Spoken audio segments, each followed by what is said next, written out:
I, Virginia McCullough, have informed Police Constables 77329 Brown and 79387 Bowers after entering my house on Friday the 15th September 2023 that I murdered my father, John McCullough, who I stated was under a bed in the rear ground floor of the house, and my mother upstairs in the cupboard next to the sink. All right. That's fine.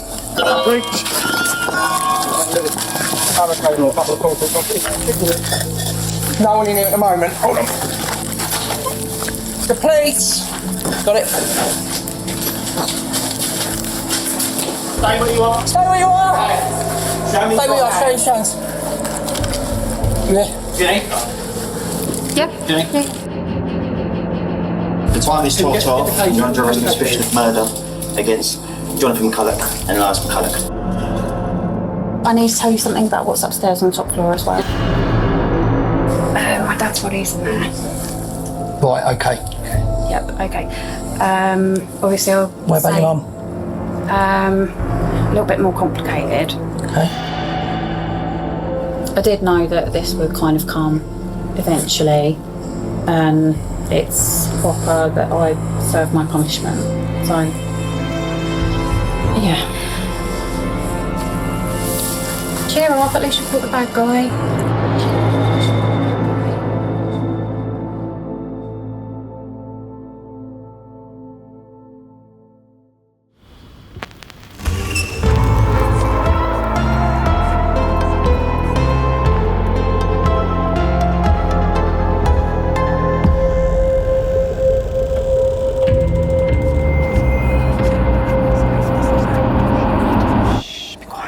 Hello and welcome to I Could Murder a Podcast. We're back once again with a fresh, brand new case. And this case is a little bit fresher than other ones we've covered before. And how are you doing, Producer Dan? Oh, hello. I'm very good, thank you. Do you know why I'm good?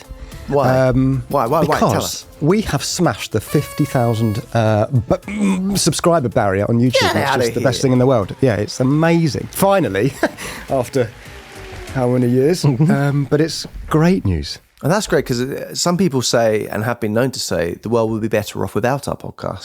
They It's a have comment we've recently literally had. word for word. But now we're here. 50,000 people hopefully disagree with you. Ben, how are you doing?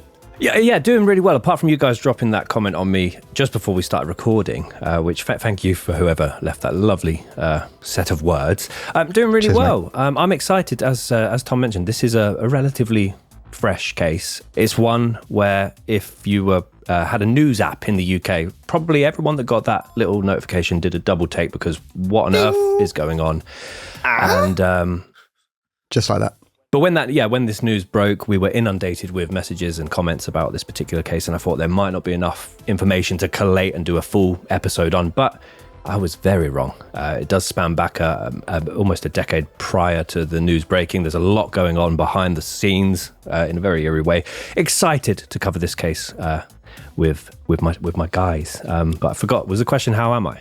Yeah, in a way. Oh, sorry, you're doing really well, thanks. That's great. Yeah, so we're going to open the wardrobe on this case and have a little peep in there and tell you what we find. Ooh. By the way, just not to just keep banging on about the YouTube thing, but can I just say something else about it? Yes, please. I had a little look at our analytics, and it shows that there are people who watch it, especially in the last 28 days, 53% of you who are watching right now are not subscribed, which is crazy. So if you are one of those non-subscribers and you're watching our channel and you like what you're seeing, please just hit that little subscribe button down here somewhere. It would change our lives, basically. Please. He's very right. He's spot on as Producer Dan. Yeah, if you are watching and you leave a comment and leave a like, it is very much appreciated, and it does help more than you'll ever will know, unless you're a YouTube expert and you'll fully understand how much it helps. And if you're a audio listener and you do happen to have a YouTube account, why not consider subscribing to our YouTube channel just from the kindness of your heart? We're halfway to getting the 100,000, is it a plaque or a little trophy play button? Well, we wanted to get one specifically for our wonderful editor, Ben Bonsi. Look, we'll get a photo of him in a bit. So please try and make our dreams come true for Editor Bonds. 100%. But Ben, enough whiffle waffle.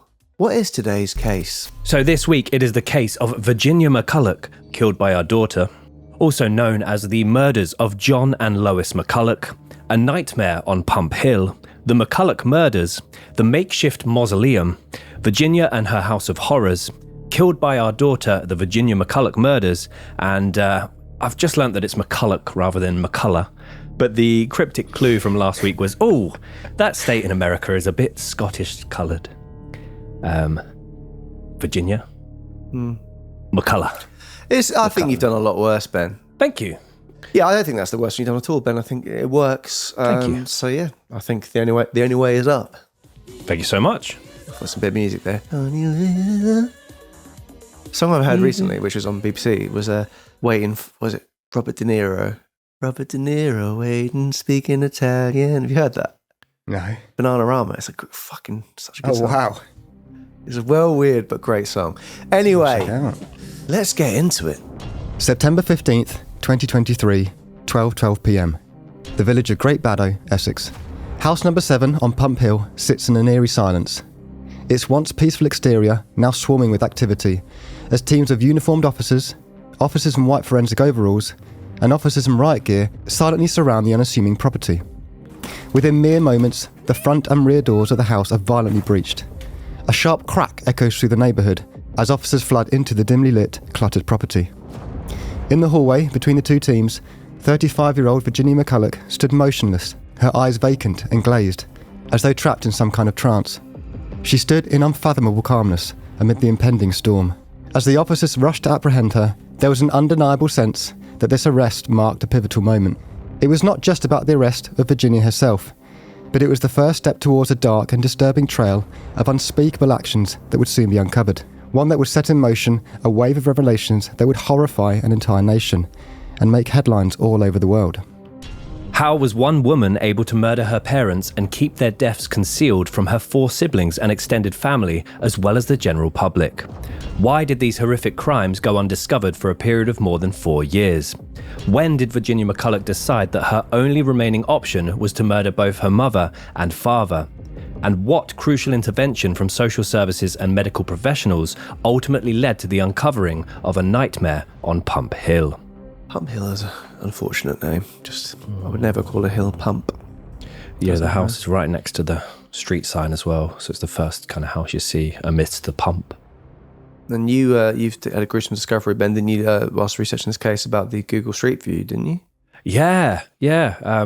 So a recent Street View shows the house in what is likely its most current state, and it's there's abandoned plant pots and metal sheetings over the doors and windows on the first floor. It's just very eerie to see it on a completely ordinary street. I mean, a lot of the gardens and the houses opposite are really well kept. It's very eerie. Yeah, very eerie. I imagine the Street View. It'll get demolished, I would have thought. Yeah, I mean, I assume they have all the information they need from it now. I just don't know what happened in terms of ownership of the property, and I assume it'll be down to the siblings to decide. Yeah, I would have thought so. Yeah, I mean, I can't imagine anyone's going to happily move into it. That's my only thought. I've got an idea of how I always obsess, obviously, over the murder houses. I've got a little experiment I want to do at some point for the podcast. So, leave it with me. But always intriguing what happens with those places, because I definitely wouldn't want to move into it after knowing what has happened in this house. There's this, one of the, we're going to talk about it later in the aftermath, but there's a TikToker / blogger that's currently being investigated because they've somehow got inside the house and filmed. It's really eerie footage. I don't know if we can use it in our episode, but I can certainly post a link in our Facebook group. But it is, I'll show you boys it at the end of the episode to react to. It's very unsettling. I can't see anyone renovating or moving into that in the way it is at present. We're going to begin with some background to Virginia and the McCullough family before moving on to the particularly gruesome timeline of events. Virginia McCullough was born on Tuesday the 20th of October 1987 in the city of Chelmsford, Essex. Good date. Good date? Oh, yeah. Is it your birthday, is Dan. it? Is it a year? That's a year before you, no? Yeah, definitely. 2 years? No, unfortunately 1 year. What day of the week were you, Dan? I was a Thursday, I think. Oh, okay. So it's kind of tea beginning. Yeah. Well, yes. But Thursday's the new Friday. Otherwise, no link to this case. Oh, Jedi. Someone commented on Forthwell recently going, what was the link with Dan and Stephen Wright? I can't quite get it. I have to comment there's definitely no link. I remember Ben linking Ian Watkins heavily with our friend Ryan. a lot, and I was like, "There's no link." Like, he kept saying his name a lot with him, and I was like, "There's no link to them." Sorry, as far as I'm aware. Well, yeah. She was the youngest of 5 daughters born to John and Lois McCullough, the 2 predominant victims in the case. The family of 7 spent many decades living at a semi-detached 3-storey property of number 7 Pump Hill, located just over 2 miles southeast of Chelmsford, in the heart of the village of Great Baddow. So just a quick one on Great Baddow, because fascinating stuff, really. It's actually one of the largest villages in all of the UK. Whoa. How amazing is that? Yeah, man. If they call them places Pump Hill, I feel like they're running out of street names, so maybe that explains it. Well, it has a current population of almost 15,000 people, and it once also served home to infamous part-time meat pie salesman, part-time cobbler, and part-time particularly incompetent hangman, William Calcraft. And we did a whole interesting facts segment on Calcraft in our Central Park 5 episode. But he was really aging. He should have retired many years prior, but he started because he wasn't tying the noose correctly or had a long enough rope, he would start jumping on top of their bodies, and it was just, he was playing to the crowd. Large crowds would gather. William Calcraft, Great Baddow. Not a profession you want someone to be incompetent at. Ironically bad at his craft, Calcraft. But yes, a very interesting character indeed. I wonder you just get rid of him, wouldn't you? Well, there were petitions people were saying you should think about his pension and brilliant pies, but let's get him off that duty. Though there isn't a great amount of detail surrounding the childhood and background of Virginia and her 4 sisters, all of whom have been granted anonymity by the court, her childhood and family life has been described as not idyllic by former neighbours. The McCulloughs were considered by many to be socially awkward and reclusive individuals who often kept to themselves and didn't usually leave the family home, without the exception of work, urgent medical appointments, and occasional trips to the seaside. Oh. I mean, even if you're recluse, you want to go to the beach occasionally. I can imagine there'd be a Cobble Beach family.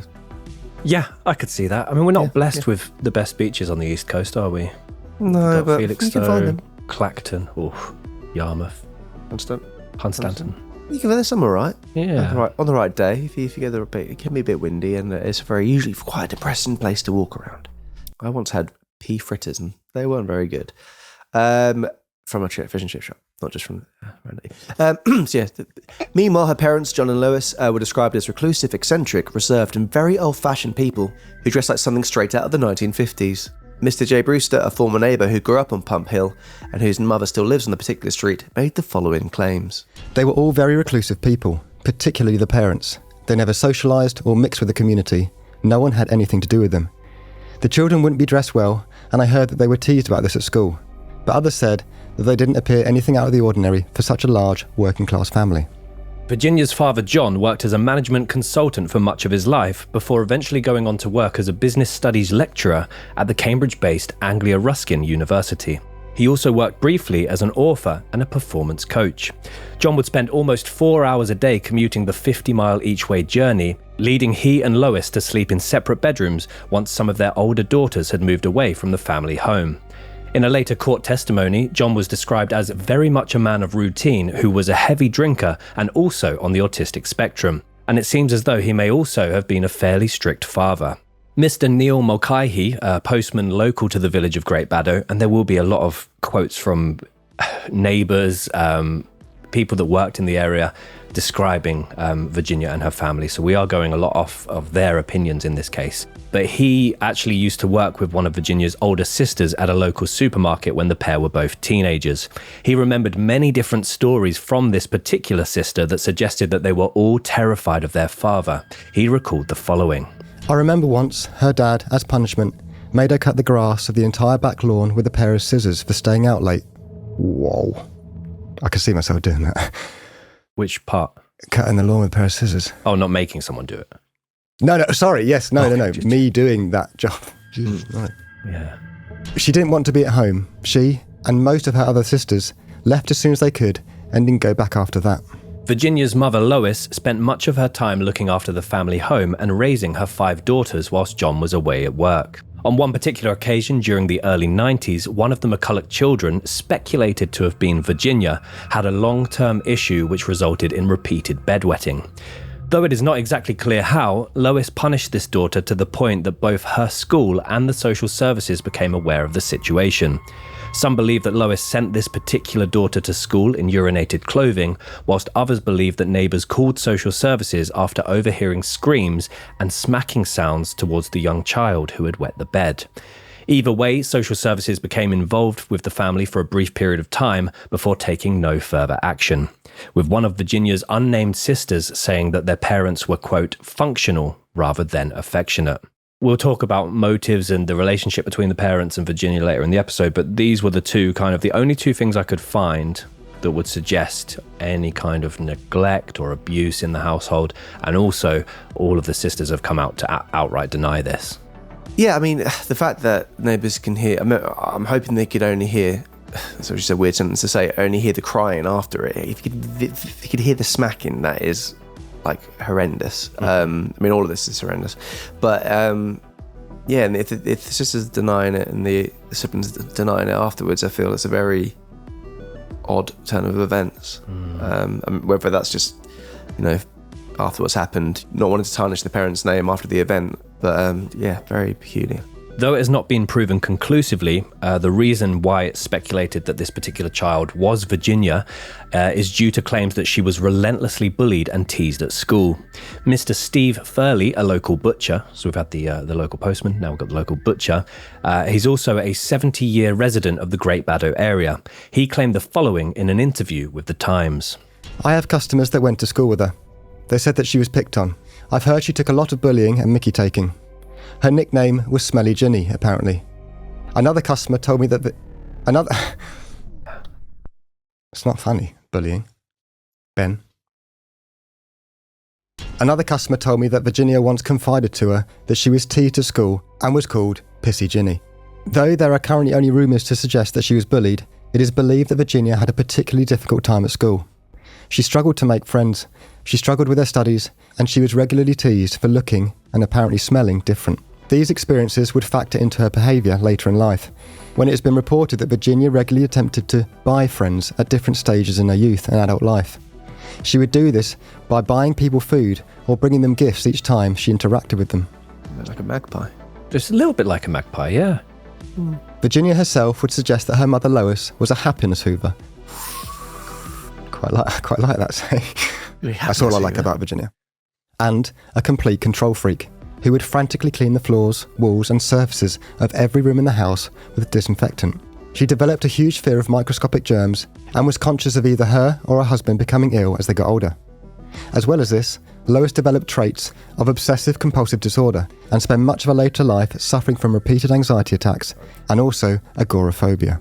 Yeah, Dr. Ben, do you want to take the... Certainly. I don't have any props for being a doctor. Just a fez in the corner, but I don't think that's right. No. I've got a pair of my mum's reading glasses. That'll probably work. Where's your mum? Just left them here one time a couple of years ago. In the wardrobe. No, come on. I can't read. They're so dusty. It worked well for the audio people. I pretend I've still got the glasses on. Agoraphobia is an anxiety disorder characterized by a profound fear of feeling trapped or unable to seek assistance in overwhelming situations. As a result of this fear and anxiety, individuals with agoraphobia frequently steer clear of unfamiliar environments or new experiences, such as expansive open spaces, confined areas, or large social interactions, avoiding anything that they deem out of their control. Agoraphobia can sometimes be caused by panic attacks experienced in specific environments or situations, and many celebrities have also experienced agoraphobia at different stages in their lives, such as Robbie Williams, Macaulay Culkin, and Zac Efron. Zac Efron surprises me on that list. I think the thing is, it can just kind of come out of nowhere, from what I understand. Yeah, it does, yeah. Like everything, it affects different people and people you wouldn't expect. People you think have everything in the world often have a lot of things going on. So don't judge a book by its cover. Never. For goodness sake. Words to live by. Yeah, man. As she grew into her teenage years, Virginia too became slightly reclusive and socially awkward, though it also appeared as though she was desperate to make friends of her own. Her siblings recalled her becoming a compulsive liar throughout these years, who would regularly introduce herself to new people with different backstories and personalities. After leaving school, she took an interest in art and remained unemployed for several months.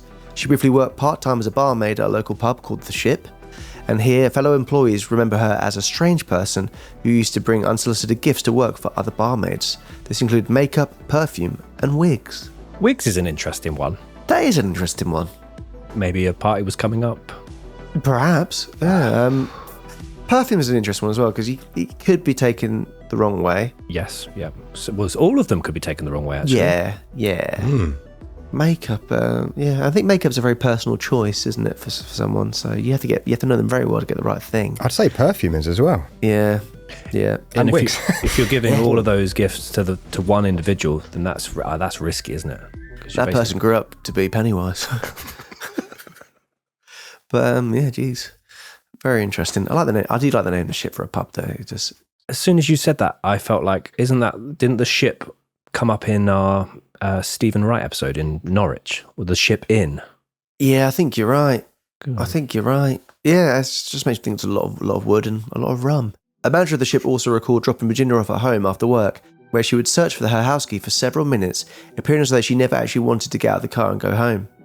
Eventually, all of her sisters moved away from the family home, and if speculation is to be believed, they each left as soon as they were old enough to, ultimately leaving Virginia all alone with her aging parents.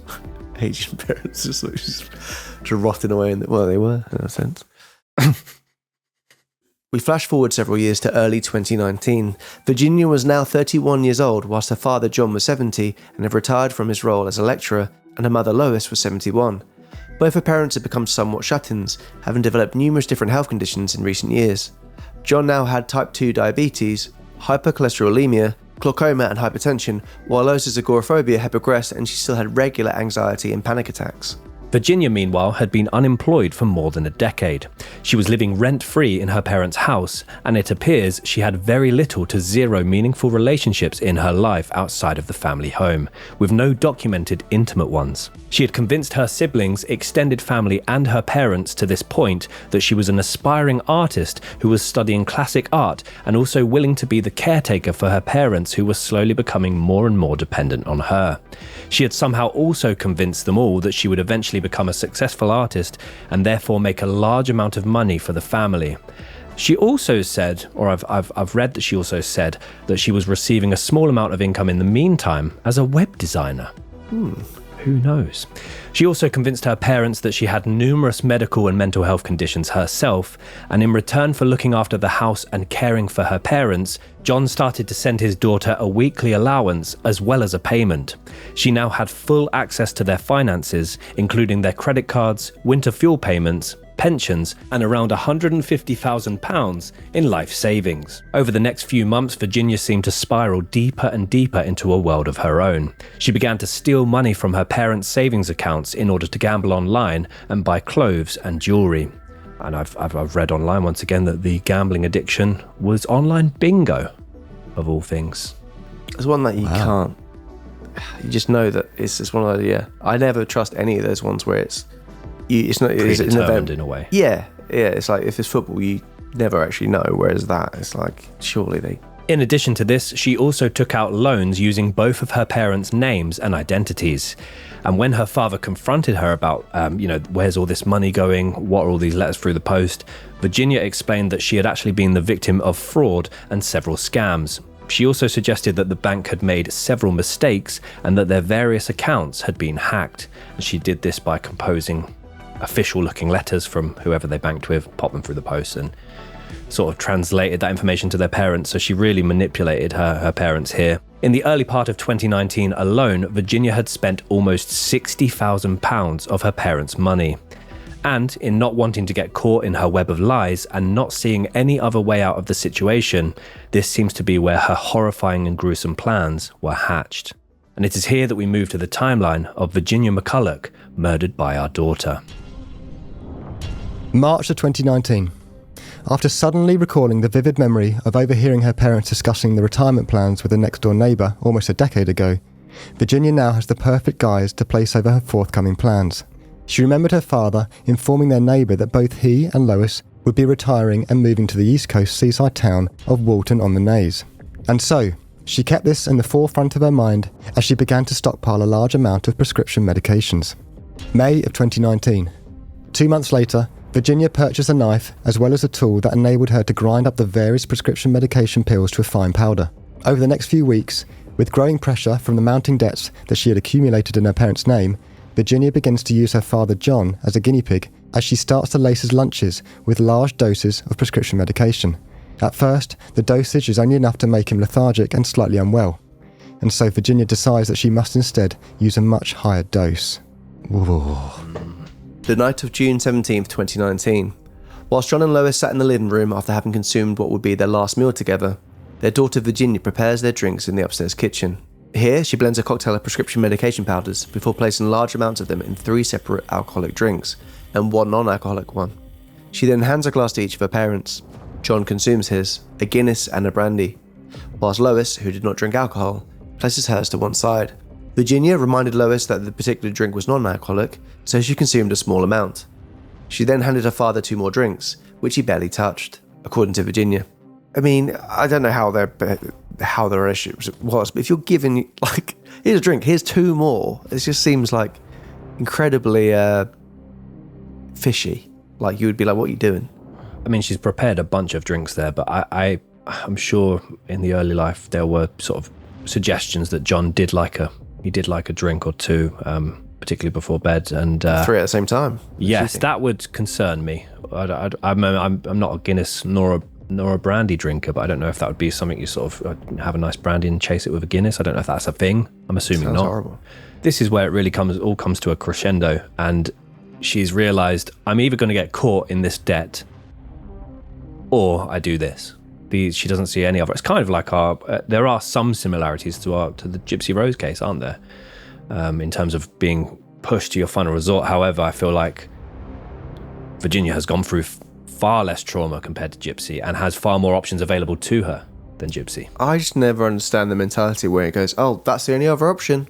I have to do this. It's like, I don't know whether that's within them, and it's kind of like, oh, I'm able to use this as an excuse to do this, rather than it's a case of this is my only way out, therefore I have to do it. I just never understand that mentality. But it's also the fact that she finds 60,000, which is £60,000 is a lot of money, but it is manageable over time to fix and stuff. But she finds that more embarrassing than thinking, okay, I just need to get rid of these 2 of my parents. It's Here's the other thing as well. The other way to view it is, it's not necessarily that, although the debt is a problem, she's also thinking, I'm going to run out soon.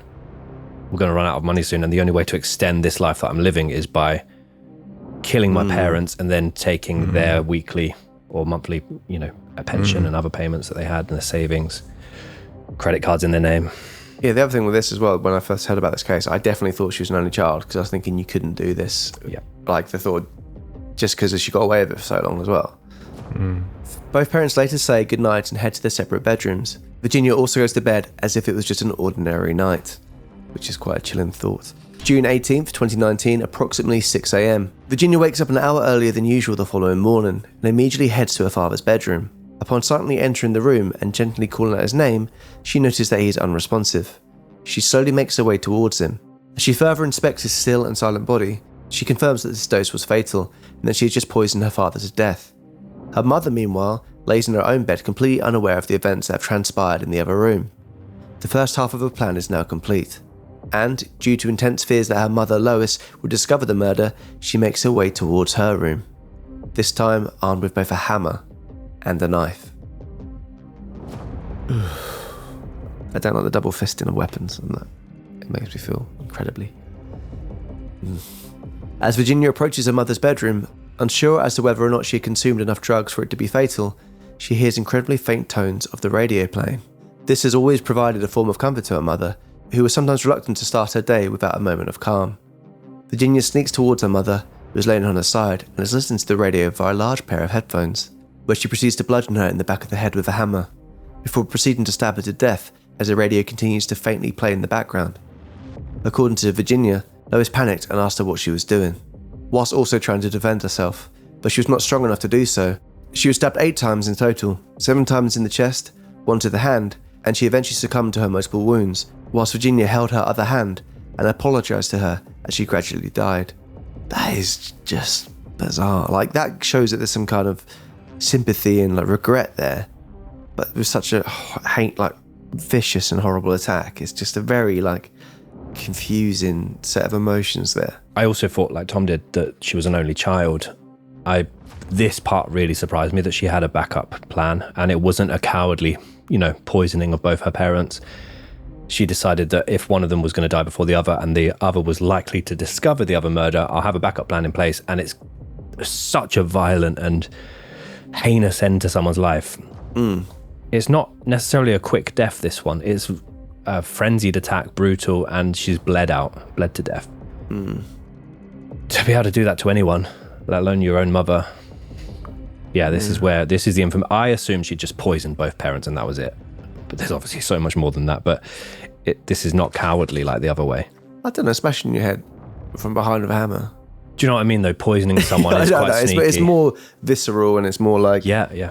You can put something in someone's drink, leave it to them, and the night will take them, and you're not there in the room witnessing it, when this is actually... You're getting covered in your own mother's blood, essentially. Well, blood is on your hands, literally. It's a far more like... gruesome and... then comforted in her when she's passing. Yeah. You can only imagine what was kind of going through her mother's mind as well during that point. It's horrific. Yeah, the apology shows that there is some sort of regret in there, but it's almost like her mind is saying, well, there's no other way. I'm sorry, but there's absolutely no other way for this to pan out, which is horrible. Virginia inadvertently sliced her own hand open in the process, but did not immediately realise as she unleashed her attack. Once she was able to compose herself, she exits the room, washes herself, changes her clothing, double checks that both of her parents are now deceased, and heads to the local GP practice. Which, like, imagine that GP looks back now and is like, just shudders at this. Yeah. Here she tells nurses that she cut her hand whilst chopping vegetables for her parents, who clean and dress her wound before allowing her to leave. Later that day, Virginia drives to Chelmsford city centre, where she purchases 2 sleeping bags and a box of plastic gloves using her father's credit card. She then returned to the family home, where she began to attempt to conceal both of her parents' bodies. She places each of them into a sleeping bag, before dragging her father's body downstairs and placing it in his study that was also converted into a spare bedroom. She then heads back upstairs and places her mother's body into a built-in wardrobe. It is alleged that Virginia believed that sealing the bodies in the sleeping bag would prevent the smell of decay from seeping through. However, over the coming days, she took the additional measures of completely sealing the wardrobe with electrical tape and wrapping the sleeping bags in plastic, before placing several breeze blocks up against it. She then also built what has been referred to as a makeshift mausoleum around her father's body. She made this out of a large number of breeze blocks that were sealed around the area. She then placed blankets over the top of the breeze blocks, as well as numerous pieces of artwork by her grandfather.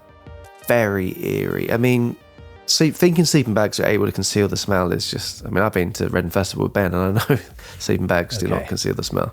But, it's just... I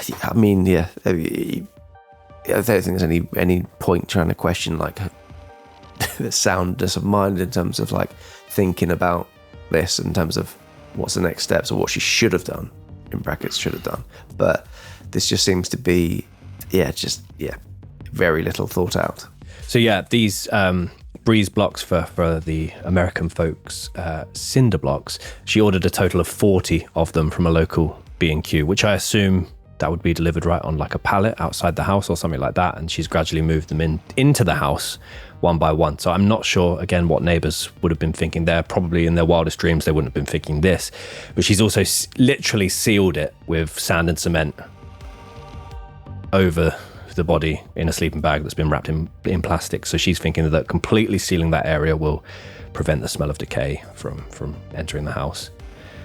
And but there's nothing like this really, is there, that we've ever covered before? Carl Tanzler, maybe. The human doll guy? I think that's Tanzler, isn't it? Nah, the one, the Russian. Yeah, Anatoly. Anatoly. Oh God, yeah, you're right. Icky. June 19th, 2019. A day after murdering her, Virginia uses her mother's personal information and also impersonates her over the phone in order to receive an updated credit card and PIN number in the post. Once the new card is received, she spends a large amount of money online, ordering clothing and jewellery, and is also using it to gamble. Over the next few weeks and months, Virginia proceeds with life as normal. She continues to be unemployed, she continues to go about her usual routine, she continues to spend large amounts of money online, and she continues to live under the same roof as her murdered parents. She then proceeds to construct an intricate web of communications to anybody who would typically interact with her parents. This includes her 4 sisters, her neighbours, her postman, her local GP, and her extended family. She starts by sending text messages off of her mother's phone to her other daughters. Your dad and I are at the seaside in Walton this week. Mum, kiss. Later that same evening, Virginia wrote another text that said, good night, Mum, kiss. She started informing neighbours that her parents had relocated to the seaside after purchasing a holiday home and that they had left Pump Hill residence to her. She made the bizarre admission to one neighbour that John and Lois had made the bold decision to leave Essex after they had grown tired of people gossiping about them. I've only made the link of John Lois. Sounds like a moody version of John Lewis. But that's quite a smart way of, well, I don't know, distancing yourself from the neighbours a bit, maybe saying like, but people, I don't know, is that a clever move to say that about the gossiping bit? I think the retiring to a holiday home on the coast, that all adds up, but I don't know anyone that's relocated due to gossip. That seems a bit sus, to me. Yeah. I think as well she added that like the parents would sometimes come back to the house, but only at night under the guise of darkness to avoid being seen and gossiped about further. I mean, that is, just don't mention that. Yeah. They're never going to return this. They're loving it over there. But yeah, very bizarre. Or is that she's saying they've grown tired of people gossiping about them, hoping that stops people from even thinking about gossiping about them because they're gone? I don't know. So Virginia would provide different lies to different people depending on the questions that they asked, but would often go with either of the following. Number 1, they are travelling or are away on holiday. Number 2, they are unwell. Or number 3, they had fully retired and relocated to the coast. She had the following interaction with Mr. Neil Mulcahy, the local postman who used to work at the same supermarket as her older sister. After a couple times of delivering there, I said, I worked with your sister, and I was asking where the mum and dad were because I hadn't seen them. She said her parents were in their holiday home in Norfolk. As soon as she found out that I knew her sister, she got a PO box to pick up the mail because she didn't want me going near the house. Obviously, you don't want to open the door if there's dead people in the house. Never a true word has been said. But yeah, that's very suspicious behaviour. Maybe just get one of those little boxes where you deliver the post outside. You've seen those on Amazon? Just do that. She seems the type that would order a lot of sort of signed for items, jewellery. Temu, yes. Yeah, a lot of Temu stuff. And that's why we get to this week's sponsor, Temu. Do you want to order Polish crab? Doesn't look anything like it actually looks like. Yes, please, Temu. Get a PO box as well. It's a faff, isn't it, Dan? We've looked at PO boxes for us. Oh, yeah, it's a faff. Again, it's too sus. Like you say, do something a little bit more normal than getting a PO box. Very, very odd. Shortly after this, Virginia told neighbours that she had to get a PO box because people had been stealing her mail. She also regularly took boxes of Greg's donuts to the post office when collecting her mail and gave them out to Neil and his colleagues each time she made a collection. As well as throwing neighbours and her postman off the ever-growing scent, Virginia used the website moonpig.com to send digitally printed birthday, Christmas and anniversary cards, as well as gifts for the occasions, to her 4 sisters and extended family members signed by her parents. Though this was unusual for them, nobody seemed to question it, and some even believed that Virginia herself had provided them, as John and Lois were unwell, slightly forgetful and growing older. Throughout the rest of 2019 and for the following 4 years, Virginia would collect her parents' state pensions and continue to gamble their savings using online betting accounts. She gambled an additional £21,193 over the following years, bringing the total amount of her parents' money spent or gambled away to a staggering £149,697. Wow. That's you on a weekend, isn't it, Ben? I like to enjoy myself. I like everyone. Only share the wins. It's a lot of bingo. A lot of bingo. I mean, again, this is one person writing that online, so maybe it was, I don't know. I feel like she strikes me as the type that would be like the online games, rather than sports betting. And this is completely speculation, but I can imagine her being the type of person that's still talking to her parents in the house. Oh. Like, just the thing about the cards and stuff, and go like, oh, an anniversary card from, or like that kind of weird, or Christmas Day. Just the eeriness. Obviously, you should say this. I don't know how she sleeps at night. The smallest knock or sound that you hear whilst trying to drift off. Ooh. Yeah. Or when that song from the radio comes on. Again, and you just be like, oh, Oscar Cooley. Queued up. He is always playing, baby. December of 2019, as the Christmas period approached, at first without her parents, Virginia began giving away LED lights, Christmas decorations, and small Christmas trees to many different neighbours on Pump Hill. Years later, one elderly neighbour, who is referred to remain anonymous, stated the following. I think we've all suffered. Everyone on the street, wherever you knock. Many had gifts from her. Christmas gifts. Gifts for any occasion. I had books, lottery tickets, plants and flowers from her. She was a pest. Once, I said I liked history in the royal family, and she gave me some books on both topics, which I now realise were her mother's. Not to be disrespectful, but just take it to the tip. Yeah, kind of, it's a trend in her life though, isn't it? She's trying to form relationships via giving. But I would just not, like Pump Hill, just rule it out. Pump Hill, you're not going to have any pals in Pump Hill because you don't want them to come around your house anyway. Yeah, and even just going there with donuts all the time to the post office. Would you start, after the first time, oh, that's nice. Or around Christmas, you're like, oh, thank you, that's nice. But then when it's the fourth time in a week, you're like, oh. Yeah. Well, I don't know if the fact that she was a bit of a shut-in herself meant that she didn't travel far out of the home. I assume post office was probably the furthest she went. And she's trying to rid the house now of her parents' memory, which is very hard given the fact that they're built into the house themselves. But she's just trying to clear the house, but also at the same time win favors with I guess appear as normal. That's her view of what normal is, by giving gifts and being a friendly neighbor. Yeah, no one's going to suspect I've bricked in my father and shut my mum in the wardrobe upstairs. It's clip that, Bunsey. Well, don't have to clip it if you don't want to. Yeah, very odd behaviour. I personally wouldn't want a donut from a Ben. Yep, that's fair. Probably same. I was going to say, it depends what brand of donuts, to be honest. He Greg's. fucking loves a snack. Greg's. If it's Krispy Kreme, No, bring it's as many as Greg's. you like. But if it's like, we told you, Dan, it's Greg's. So you having it or not? but if it's Krispy Kreme, brilliant. Greg's Virginia? glazed ones are all right, I think. I remember. Pretty good. They're okay, I glazed one. suppose. The Yum Yums are good. Yum Yums, yeah. Yes, the yum We'd yums have are a Yum great. Yum. Yum yum. Greg's, if you want a cheeky little sponsorship deal over us, come. Not come. Yum. Anyway, this elderly and anonymous neighbour wasn't the only neighbour that Virginia had apparently taken a shine to. Russell Thornton, a personal trainer in his late 30s, who'd been living abroad for the past 5 years, returned to the house directly opposite the McCulloughs on Pump Hill. Virginia very quickly reintroduced herself to him in the form of leaving a small Christmas tree outside his house. Peculiar. It could be quite cute, that, if it wasn't her. Bit weird. She then started knocking at his door on an almost daily basis in order to ask how he was. Don't like it.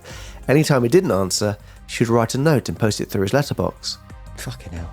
Yeah, it's getting baby reindeer vibes. That's exactly what was coming to mind. Exactly that. Don't want to put her curtains up, if you know what I mean. They were often drawn, I believe. Oh, The curtains. I'm not drawing those. That. Snap the pencil. Through fears of a possible stalking case developing, Russell began to store these notes in a logbook. Bit weird from Russell as well, but clever but weird. Like, I wouldn't go, oh, this is evidence. But it's just, yeah. The first one reads as follows. Thought you might like a little tree outside, as it's the 1st of December. I put one under your front window. Hope you're well. Kind regards, Ginny. On this series of strange encounters, Russell recorded the following. She would leave strange notes. A tiny LED Christmas tree once. I had a... Sorry, LED. LED. The LED one would be dangerous even. Quite cute. I do say LED lights all the time. Oh, sorry. A tiny LED Christmas tree once. LED. You said it like that. You said it really snarkily. Absolute nerds. Leave that in. I had a steak in a packet put through my letterbox. She stalked me to the point that she knew when I'd come in from work. Sometimes at 8 or 9 p.m. And within 15 minutes, there would be a knock on my door. Hi Ross, how are you? I get a note from her like once a week. Nothing was ever malicious, apart from the fact it was really annoying. It was just overly friendly and quite odd. A lot to reflect on here. Yeah. A steak in the post. It's just odd, isn't it? Useful for a personal trainer, I suppose, carving up. Yeah. When I wasn't veggie, even a steak slice from Greg's wouldn't have gone amiss. But Yeah, sure. yeah, very odd indeed. I'm assuming he hasn't got any pets, because dangerous to do that. If you go. Yeah, Sure. of course, yeah. Yeah. Maybe don't ever post meat. And if you're travelling, don't bring fish and seeds. Why always bringing fish and seeds on that shows? Who really needs to bring a fish to a different country? But anyway, enough about that. That's another day. Not long into the new year, Virginia knocked at Russell's door for several minutes after she believed he had just got in from work. After he didn't answer, she returned to her house before returning to Russell's door once again, this time with a handwritten card. She knocked once again for several minutes before eventually growing tired and posting it for his letterbox. Yeah, this would terrify me. Just that creepiness and In the note, Virginia offered to draw a portrait of his pet dog, Pip, and even provided him with references of her work. Don't post steak through the door. That's true. Probably sealed. Gonna be. And then, and heaven forbid, Pip's into the post. And Very eats good. the steak. That's Thank you very so good. much. Thank you so much. The note reads as follows. So friendly. The note reads as follows. And now, the news. Sorry, I was just buzzing about that. But no, It was very good. It was very good. I drew Lucy, Mary and Joe's daughter's dog. They loved the portrait. If you want me to draw Pip sometime for free, then I can, if you would like. She is a nice looking dog. If you want to ask them, they're at number 10. They are very nice. They've been lovely to me while two of my family have been seriously ill, and things have gotten too emotional for me. They have met all my siblings and parents and known us for a while growing up too. Best wishes.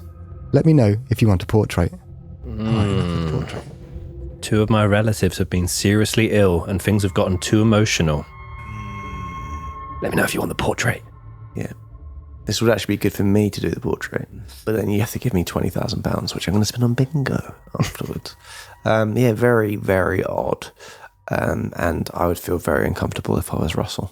Is that, and probably if he's in the house and watched her knock the first time, then go back several minutes, write the note. She's obviously taken time to, this is what she knocked for. And she would have said, do you want me, you imagine answering the door and it's, do you want me to draw a Pip?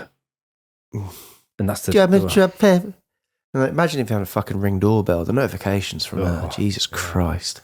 Fuck off. Fuck off. Fuck off. Through the door. Get out. Yeah. And clearly at this point, there's something, she's clearly going through some mental health issues here. So not to make light of that, but it's this is bizarre. This is really bizarre. Yeah. And it's trying to build relationships any way she can. Because I imagine she'd want to get out of that house now as often as possible. So any excuse, knock on the door, steak through the post, do some portraits. I brought a wig. No, thank you. Yeah, I wouldn't want to be staying in the house much. As we mentioned, Russell started keeping a log of all the strange encounters with and notes from Virginia.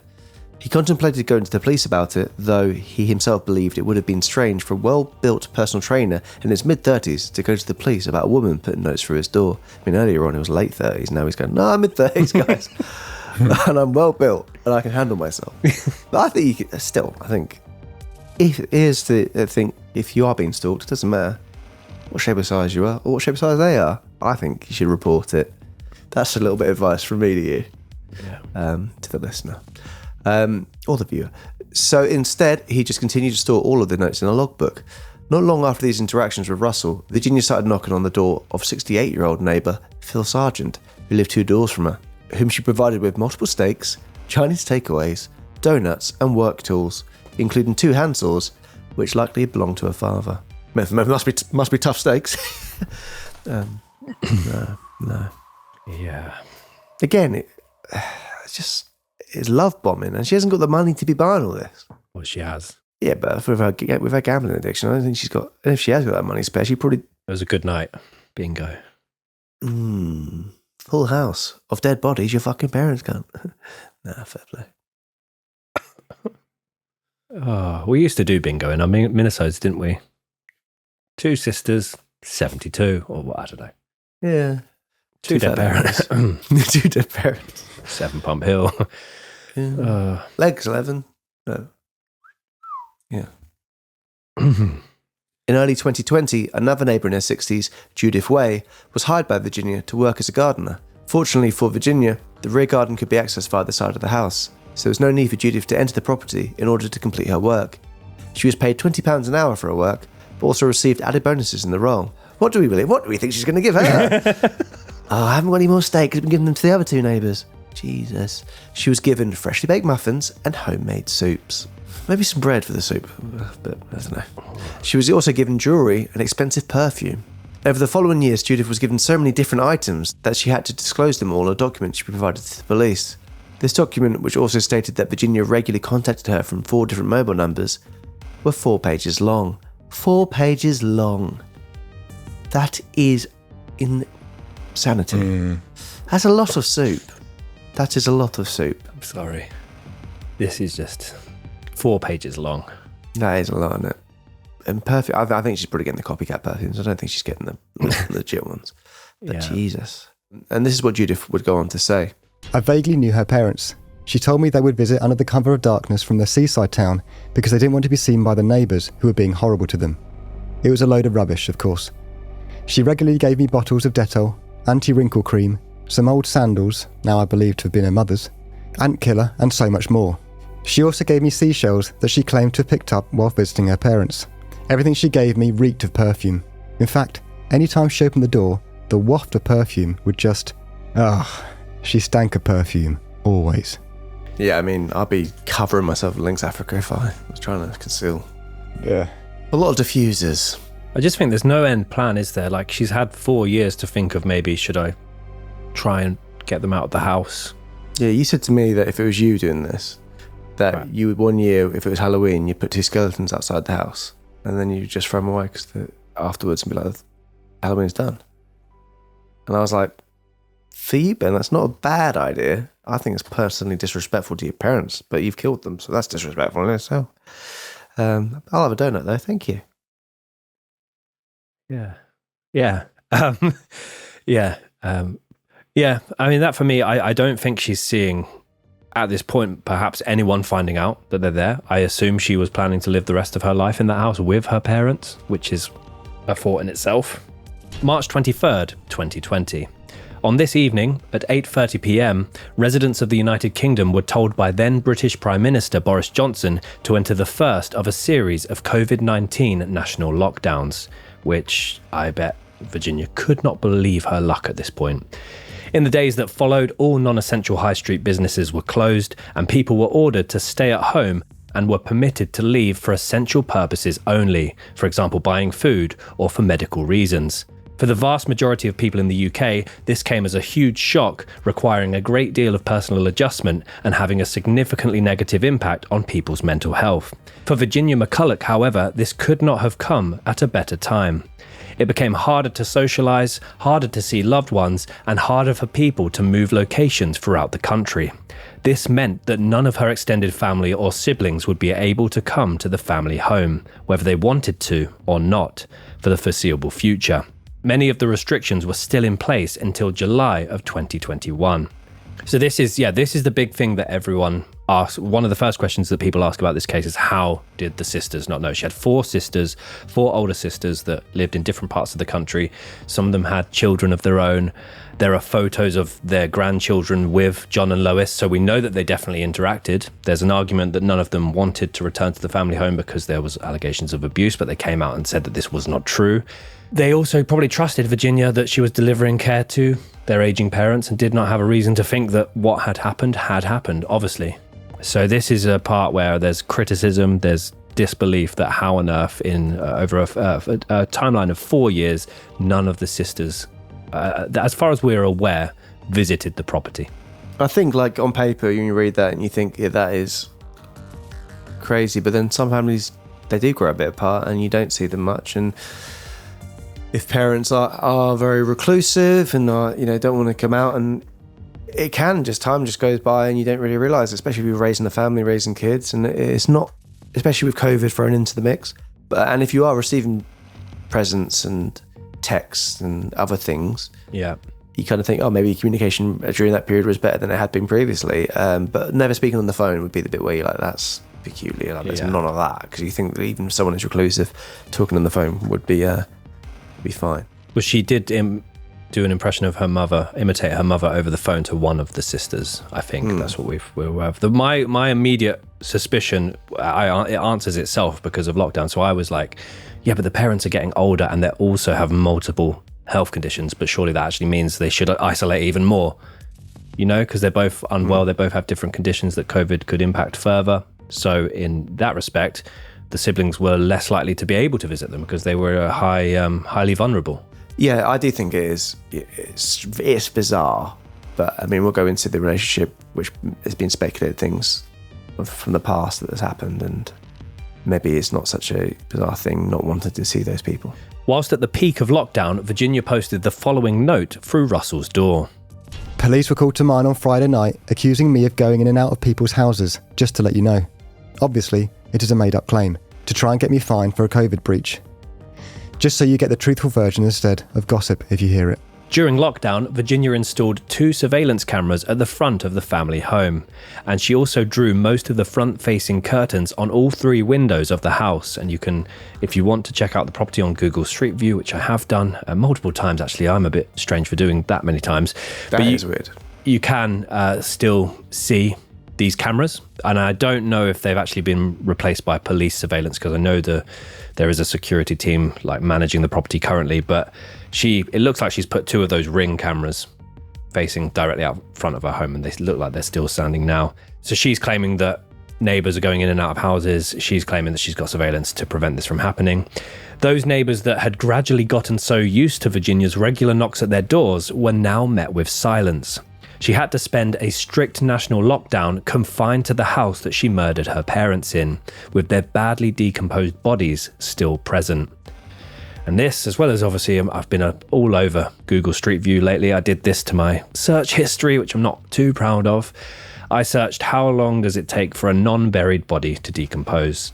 According to Google and AI, the time taken for a body to decompose depends on climatic conditions like temperature and moisture, as well as the accessibility to insects. In summer, and obviously she's murdered her mother and father in June, and I think wasn't the first summer in lockdown incredibly hot? Oh yeah, it was lovely. Oh, yeah. Maybe not for a deceased body, but Of course. yeah. So in summer, a human body in an exposed location can be reduced to bones alone in just 9 days. However, an unburied body can take 5 years or more to decompose into a skeleton, depending on the local climate and other factors, including submergence, moisture, temperature, insects, and embalming. In terms of more specific timeframes, 3 to 5 days after death, bloating occurs with foam leaking from the nose and mouth. 8 to 10 days after death, the body changes colour as abdominal gases accumulate. Several weeks after death, nails and teeth start to loosen. And 1+ month after death, the corpse begins to liquefy into a dark sludge. One of the forensic investigators that sorry everyone for that. Yeah. One of the forensic investigators that was commenting on this case said that by placing the bodies into a sleeping bag and then wrapping them several times with plastic, she essentially created, whether she was aware or not of this, a microclimate within... Like Devon. They always say Devon's a microclimate. Kind of like Devon, or a rainforest. But apparently, yes, because she sealed it in a sleeping bag, which, as it said, sleeping bag alone, probably not going to do a lot. Then wrapping it in... I imagine there'd be a lot of moisture in there. But the insects getting in there is not going to be easy. No. This forensic investigator stated any insects that had perhaps got in there would have died because of the lack of oxygen. So it would. I imagine they were relative. Again, this is a massive assumption on my part. I imagine they were still somewhat preserved at the time of discovery. Which whoever had that job. Yeah. Sorry, everyone. That was a bit grim. Yeah. But, I mean, it's relevant. But relevant but grim. Grim but relevant. Yeah. The years 2021 and 2022. As lockdown restrictions eased, Virginia returned to her new normal. She once again started knocking on neighbours' doors, posting notes through their letterboxes, and delivering food and gifts to many residents on Pump Hill. Around the corner from Pump Hill was a small courtyard of independent shops called, you guessed it, the Courtyard. Virginia would visit this area 3 or 4 times a day after the coronavirus pandemic, often browsing the shops but rarely buying. Instead, she would attempt to get to know the store owners and start to bring them milkshakes and donuts. Fuck, she's never ending. I do love a milkshake and a donut. Yeah, where are the milkshakes from? Greg's don't do milkshakes, so... No, I don't. Unless it's the bottled ones, the Yazoo. Maybe Yazoo. Fridge. Ugh, lumpy. Yazoo. There's someone, I'm not going to disclose my location, but there's someone in my village who just stands in the shop and talks to people and tries to catch your eye and will shout to you about your dog being cute from a long distance away. Which I often have headphones on. I'll often just not hear them. I'll be listening to some music. Maybe Oscar Corney. Have you ever fell into conversation with this person? Yeah, briefly. I was walking past, too close to the bench. It's kind of like what's it called when it's a whirlpool? You get, I'm a bit too close. Oh, she's like, that's a cute dog. Not gonna do the voice. That's a cute dog. And you're like, oh, thank you. Oh, what's? And you're like, okay, yeah. And you kind of just keep walking. That but voice, now it's that voice is terrifying. Yeah. If it's, you can, yeah, it's just a, there's a couple characters in my village. Yeah. Yeah. One that's, was bowing at traffic. Bowing? Yeah. Oh. For what reason? She hadn't taken her meds, Dan. That's what I've been led to. Thought a hearse might have gone by. Oh, no. Do you mean bowing as in? That's very sad. Sounds like I live in an absolute fucking loony bin. But In my old village in Leeds, directly opposite my house was a park. It was great for walking the dogs. You just cross the road and you're there. But there was a lady that would regularly around kind of 11, 12 o'clock at night sit on a bench in the park and just sit there. There was no headphones, nothing, just sit there for about half an hour or so. And it was on and off as to when she would do this. I would say 1 in every 2 or 3 days she would do it. And so one particular night I'd been out on a night out, got home, thought I'd just go around the park with the dogs. And it must have been about 5:30 midnight. So I thought there's no chance she's out now. It looked like from out the window she wasn't there. And then I was walking past and felt one of the dog's leads go, you know. Mm. And then I just heard, hello. Tommy Cooper. Hello. And it, yeah, it's hard then when you're kind of shocked or scared or trying to avoid to then enter a conversation because you're like, how far is this going to... Hello, Ben. You look very nice today. I've been watching you. I've been watching you. Yeah. I like your chest hair, Ben. I like it when you do the dance in front of the blinds when they're open. Imagine you doing the Buffalo Bill dance. Yeah, okay. I'll take that. Yeah, I'll probably still take it. Yeah. We're going to put that. That's going to be photoshopped. It's an odd one basically. But yeah, having if you're working in a shop where you can't leave because you're legally contracted to be there, getting force-fed donuts and milkshake. But there you go. Sam Hastings, the owner of the vineyard's greengrocers, claimed that Virginia would occasionally go on large spending sprees, buy numerous expensive plants and small trees. He recalled the following. She would come in daily and waffle a load of rubbish. She'd create scenarios around people in Pump Hill, and you just dismissed it and thought she probably needs a bit of help. I think she was trying to buy friends by bringing us all gifts and food. I noticed that she would hold her hand over the name of the bank card while paying. Several other shopkeepers I know said that she pretended to be pregnant in the months before her arrest, wearing a fake bump on her stomach and a grey maternity dress and carrying fake hospital paperwork. The amount of times you see pregnant women carrying paperwork. Yeah. I am pregnant. Bloody hell. Yeah, very weird. If everyone saw all of the stuff together, they'd be like, okay, this is... But it's just saying, it's just someone on occasion comes in, spends a lot of money, gives me a donut. You're not going to go, get the police in. Yeah. But it's not also under the radar or unassuming, like perhaps she's trying to act. I think she's trying to... I feel like this is her trying to be perceived as normal, but it's a horrible word to use, but I feel like this is her just trying to lead people to believe there's nothing going on here, nothing to see here.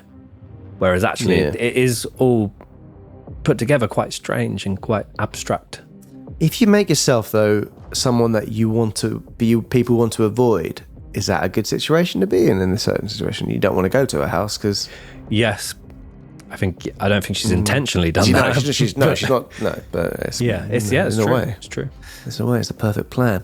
As well as this, in early 2023, Virginia started calling the police to report the most minor of issues. Now, feels like playing with fire here.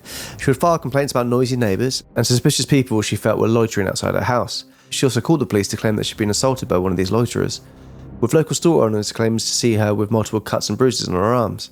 Essex police sent one of their officers to the McCullough household and interviewed her at length, in the very house that the two bodies were concealed within. A later review into the matter concluded that this officer had done nothing wrong in not noticing anything unusual at this stage. That is literally, like you said, playing with fire. Does she want to be caught at this stage? Testing the waters. I mean, as we've heard from the gardener, it feels like Midsummer Murders. They're from the gardener that the smells that come out of the house are just perfumey. So maybe the house is just absolutely coated in that. And I imagine it's quite a messy house, isn't it, as well? Yeah, it's very cluttered. The thing is that if you go in from the front of the house, because the famous footage is entering from the rear of the house, which is where you straight away see the mausoleum where the father is. But if you go through the front of the house, there's another room, which I assume is like a living room or something like that, which she likely went into. A dying room. God. You're not getting too close to it, are you? I just don't know how, like, obviously, like you said, microclimate in the sleeping bag. Surely there's smell getting out of it. We don't know specifically when this was, but this is at least 3.5 years after they were murdered that this police officer goes in. So here's a question, Dan. Don't know why you'd know this, because you're not the kind of person that this would have this, but No link to this case whatsoever. no link to this case whatsoever. If you had a really meaty sandwich in cling film and you left it on your desk and it's like over time, do you think the smell would come through the cling film? Yes. he has had something in that studio before, hasn't he? In the bin. Sorry, Dan. What? Hang on. Wasn't there a bit of fruit or something, though, that we found in the bottom of the bin and we were like, oh, that's what the smell is? I don't remember that, but I don't remember complaining about the smell. Mine was more of an This is news to me. This is more of an innocent question. It wasn't a ganging up. No, me, sorry, no, never. The thing is, it's not, to me, even if you cling film something, if it's on ceramic, you can kind of air seal it, can't you? Yeah. But with just, wrapping it, there are going to be air holes. Titan. Yeah. But it would sweat through it, right? Which is, again, grim to... Yeah. Sweaty sandwich. No, thank you. And people are very quick to say, where were the siblings in all of this? I mean, the upstairs one in particular, the mother in the wardrobe, how were the neighbours not smelling anything? Or Mr. Thomas. Sure.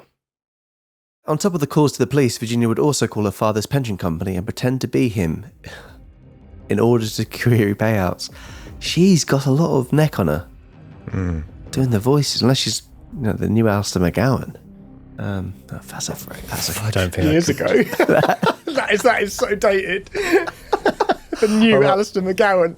Okay, maybe I think of someone else. Unless she's the new Schaefer Bates. Brilliant.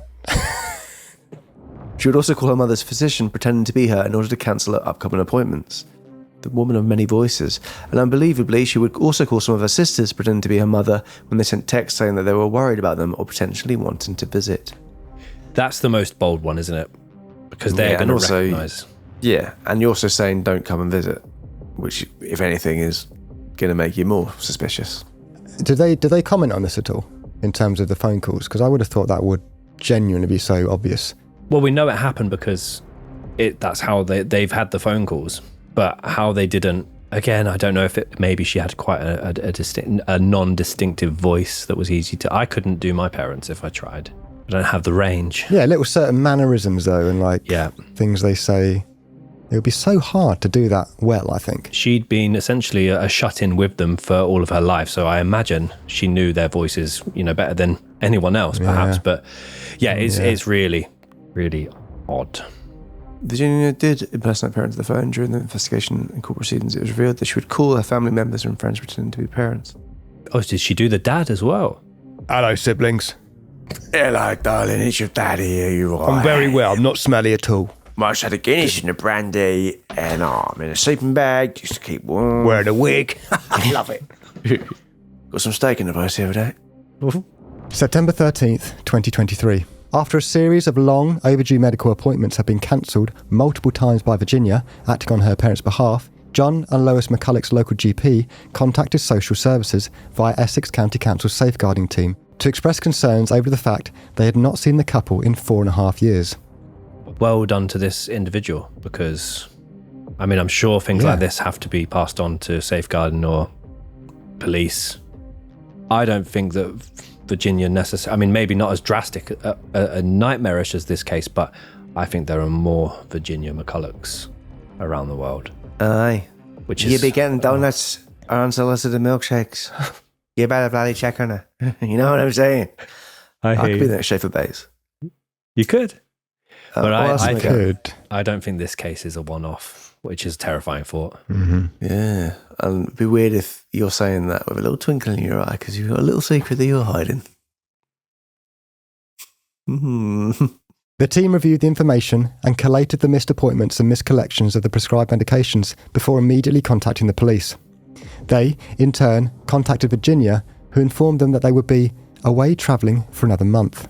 Police subsequently launched a missing persons investigation, and due to increased suspicions, it was escalated to become a murder investigation. September 15th, 2023, 12:12 p.m. 2 days after the welfare concern of John and Lois McCullough was raised, Essex Police performed a coordinated raid of number 7 Pump Hill, entering from the front and rear of the property at precisely the same time. At least 6 uniformed officers can be seen on body cam footage entering the rear of the property, some of whom are in white forensic overalls, whilst a similar number enters from the front.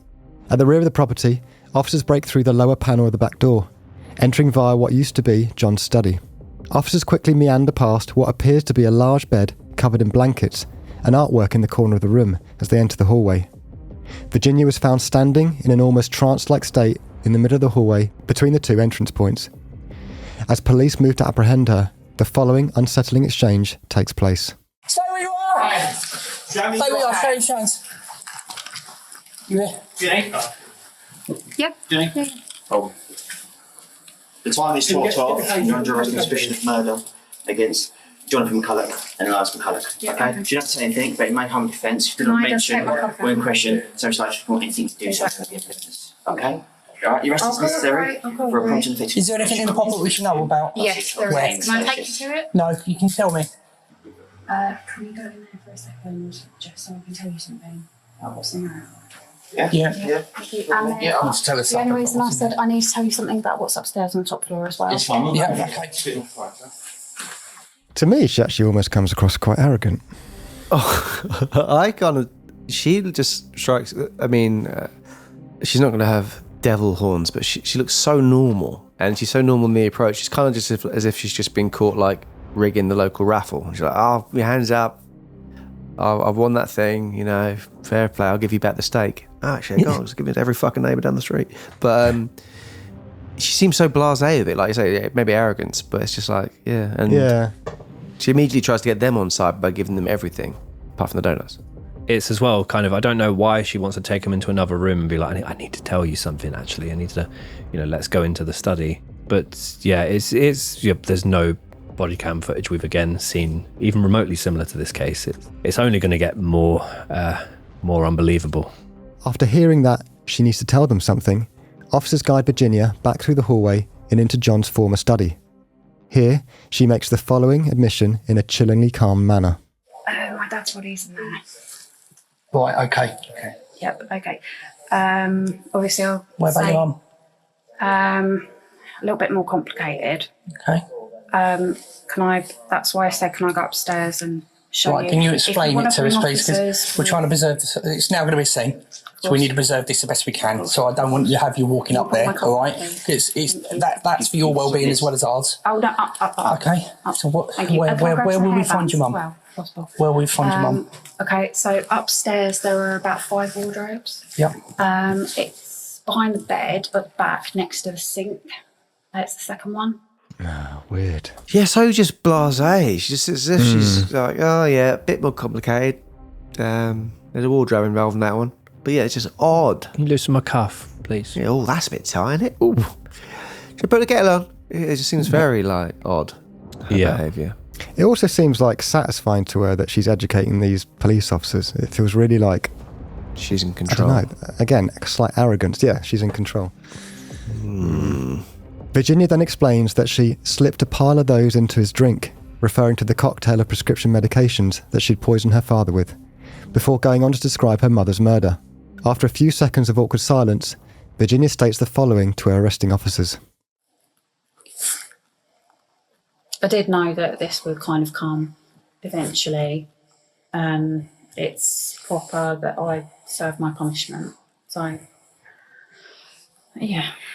The police then confirm Virginia's basic details and read her rights before proceeding to get confirmation from her of the events that have transpired. When confirming where her parents' remains are located, Virginia is quick to correct an officer that her mother has been placed in a wardrobe rather than a cupboard. She's really, like she says it 3 or 4 times, no, wardrobe. Yeah, pedantic. Yeah. I, Virginia McCullough, have informed Police Constables 77329 Brown and 79387 Bowers after entering my house on Friday the 15th September 2023 that I murdered my father, John McCullough, who was stated was under a bed in the rear ground floor of the house, and my mother upstairs in a cupboard next to the sink. Wardrobe. It's a double wardrobe. Right, okay, I've written Double cupboard. wardrobe. It's like 4 wardrobe doors, but it's the one nearest the sink. Double wardrobe. Pick up then.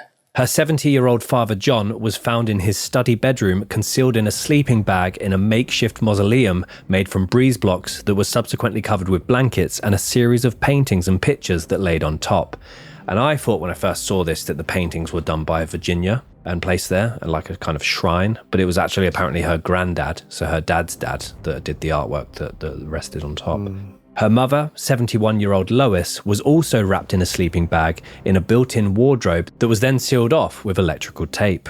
After another moment of silence, Virginia then looks at the two officers standing in front of her and makes the infamous statement. Do you want to do that?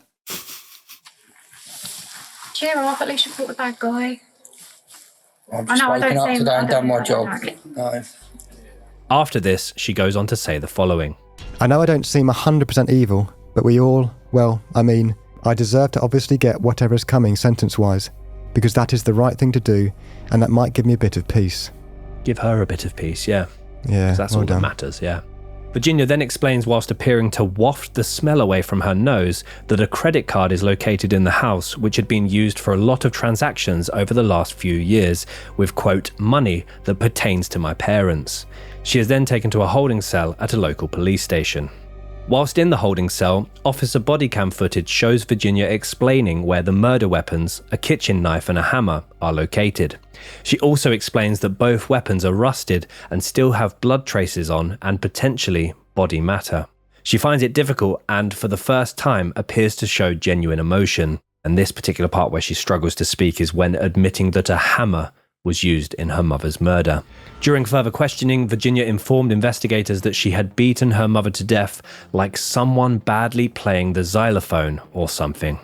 That's her description of events. After her arrest, Virginia claimed that her father had been physically abusive and that her mother was mentally unwell. However, her sisters have dismissed these allegations, labelling them as lies and a disgusting misrepresentation of our family. Immediately after Virginia's arrest and 7 Pump Hill being sealed off by police, multiple neighbours came forward to express concerns that they too may have been poisoned by Virginia. One couple, who Virginia had purchased a Chinese takeaway for, stated that they were both ill for several days after the delivery. But, as there was no financial gain to be made, police did not investigate it any further. They did, however, investigate the death of an 85-year-old neighbour on Pump Hill who had passed away 3 weeks prior to Virginia's arrest after a long-term battle with cancer. Neighbours had tipped off the police that she'd been bringing numerous home-cooked meals to this lady, but post-mortem revealed that no poisoning had taken place. A close friend of the woman who'd been acting as a carer said, She'd been leaving stuff on the doorstep like jellies. I told the police that she didn't poison her. There was no personal gain, she couldn't get any money. It was completely irrational and over the top. Jellies from a neighbour. So it's multiple neighbours that she's getting Chinese takeaways for. Pump Hill. Isn't Big John from Essex? Yeah, maybe. Straight away thinking of Bash. That's a lot of money. Bash. Yeah. That's a big order. You need another pension for that order, fuck me. Bash. And now we move on to the aftermath. Virginia McCullough was initially charged with 2 counts of murder and made her first appearance at court 3 days after her arrest.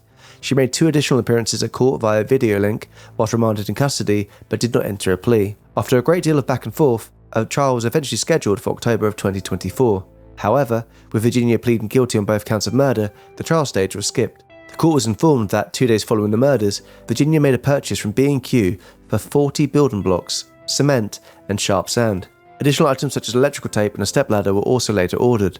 The court was also told that Virginia had been diagnosed with autism, paranoia, personality disorder, and she had potentially experienced a psychotic episode.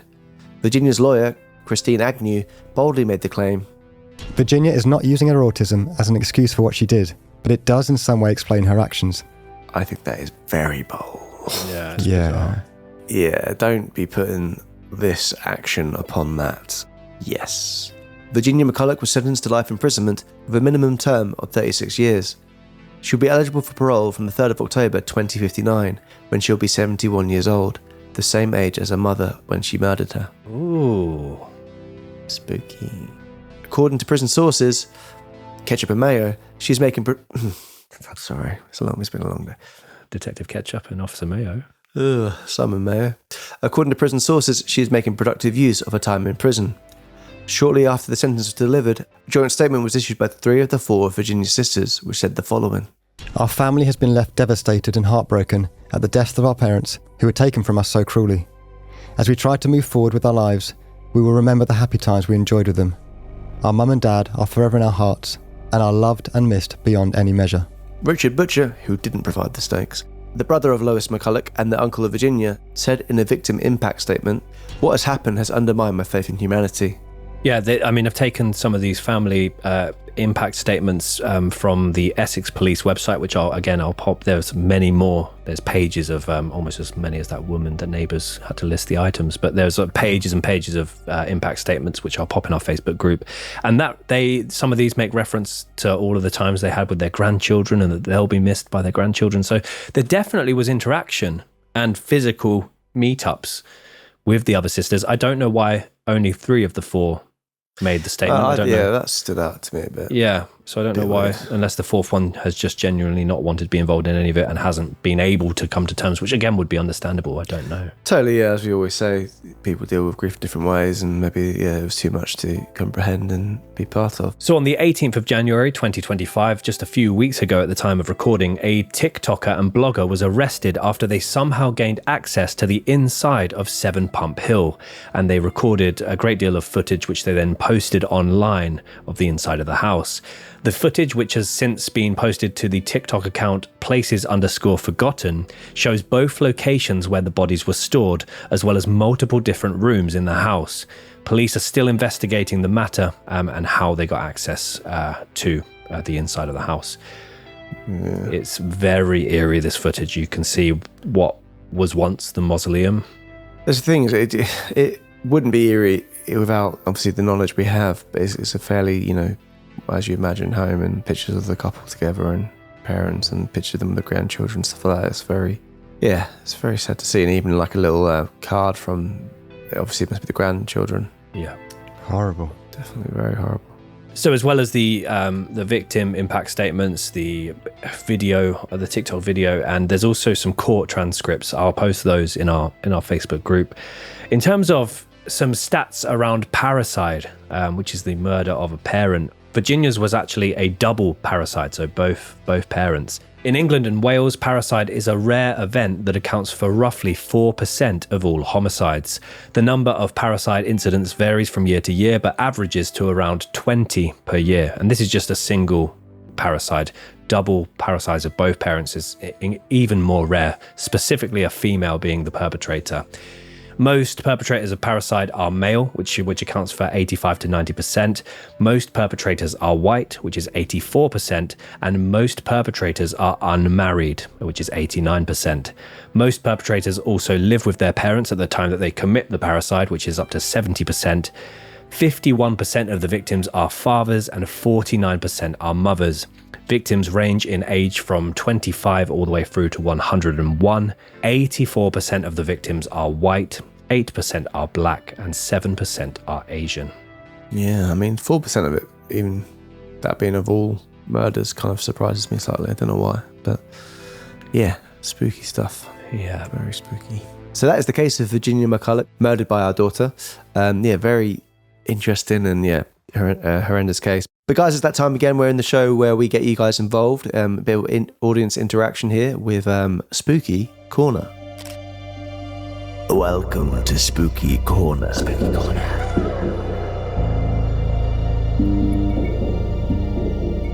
So this one comes in from a lad called Charlie. By the way, Charlie, this is really well written. And Go on, Charlie. I was already a bit biased because he's from Newcastle area, but it's really just written incredibly, so I'm going to read it for you guys.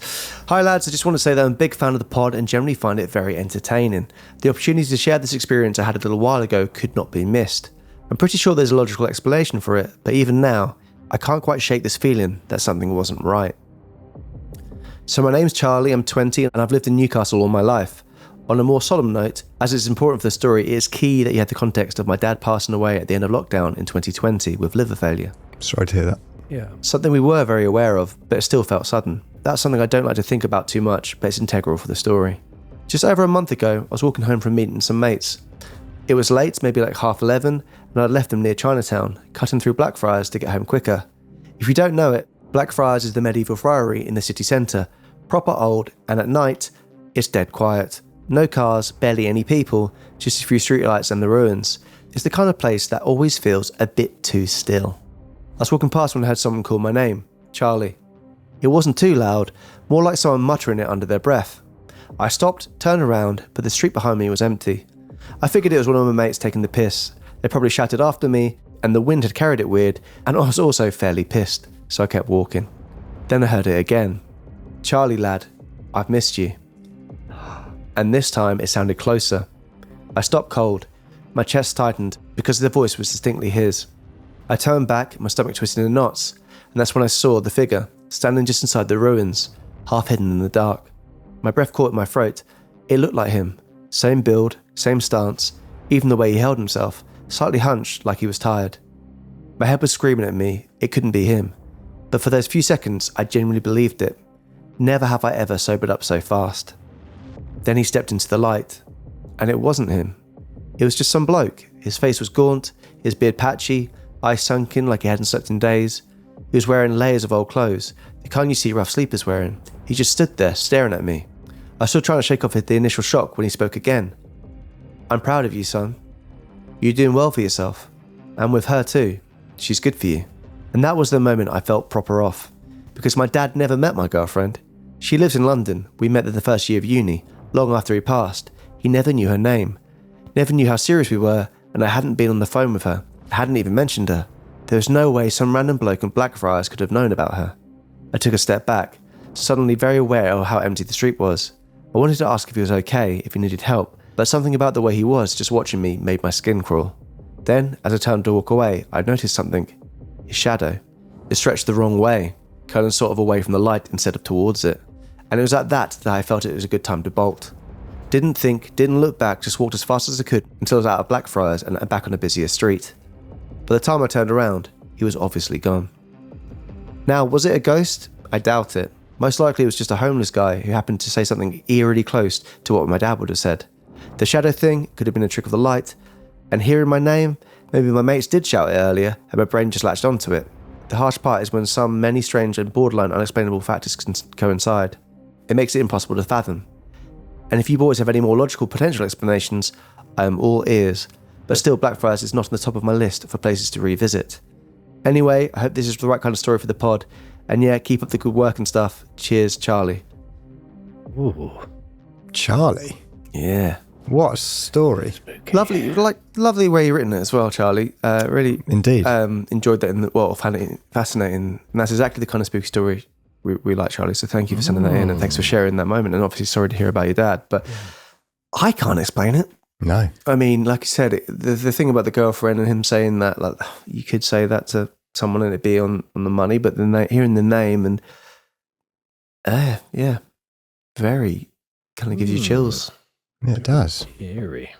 Yes, but yeah, Thank you for writing in, Charlie. That's amazing. Yeah, thank you for that. And yeah, guys, if you have any spooky stories, anything like that, like something that's unexplainable, maybe something, it can be a bit lighter, it can be something funny, you look back on it but you can't quite explain, please send your stories over to hello@icmap.co.uk with the subject title being spooky stories, and let us know obviously if you want your name to be involved in the story. But yeah, thank you for that, Charlie, and until next time, that is Spooky Corner. Very spooky. Fantastic. Thank you, Tom. And before we say goodbye, we have our infamous Ben Carter's cryptic clue for the next episode. Hit it. Is it really cryptic, or is it just a little bit shit? Is Ben Carter's cryptic clue? Benjamin Carter's cryptic clues. Everyone gather round for some clues that can be quite cryptic, but he's going to give them to you anyway. Hope you can figure them out. Oh, thank you so much. Thank you so much. As well, because we're filming these in batches and we're slightly ahead of ourselves, I have to say well done to absolutely everybody for getting the Gypsy Rose Blanchard one right, because there were so many people that got that. But this one, a little more complex, a little more layers to it. Let's see how we do.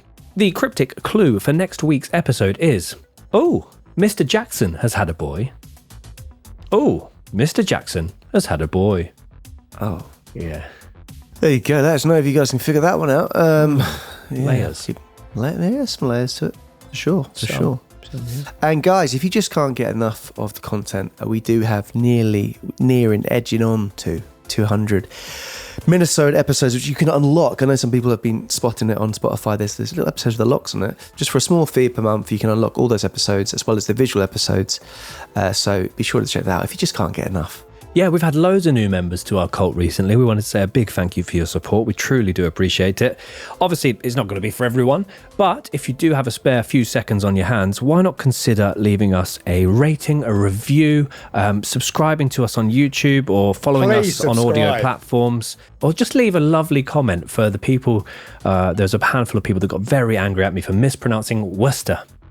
Did I do it again? Worcester. No, Worcester. That was bang on this time. Yeah, apparently someone really nasty on Reddit as well. So cheers for that one. But, maybe, pay me back with some love.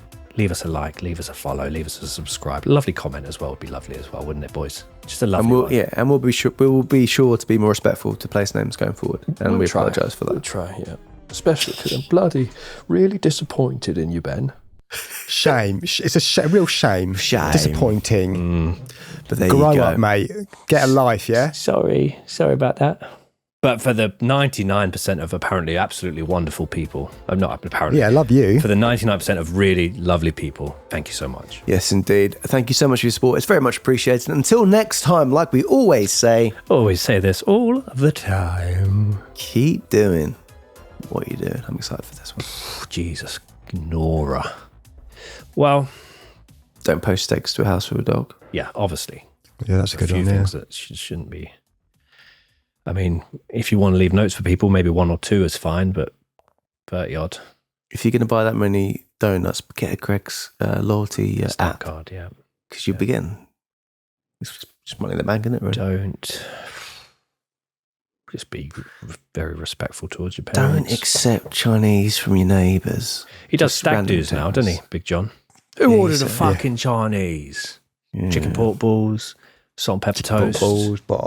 How quickly would that get boring, him being there when you're having Chinese? You're like, yep. Doesn't get any of our private Just jokes. come in, come out. Yeah, I'll do. John, cheers, mate. I'd rather the Brent look alike. Yeah. He does his laugh better than Gervais. Yeah, in a way. But enough about that. See you later, guys. Bye. Thanks so much. Bye-bye. Take care. To the bit. Oh, yeah.